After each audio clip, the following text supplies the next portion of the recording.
வண்டி ஓடிட்டு தம்பி ரொம்ப நேரமா ஆச்சு. அண்ணே நான் இங்க இருக்கேனே. முக்கியமான விஷயம் வாடா. ஸ்கூல்ல தாண்டி போயிட்டு இருக்கீங்களா?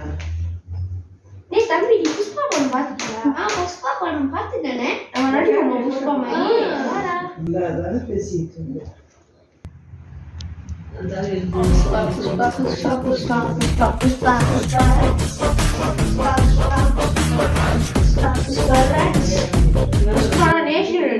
இன்டர்நேஷனல்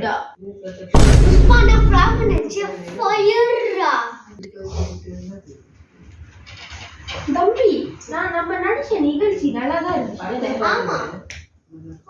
நம்ம சப்ஸ்கிரைபர்ஸ்க்கு நன்றி சொல்லிட்டு இதோட முடிச்சுப்போம். அது கேட்டதுதான் தவிர நன்றி. தம்பி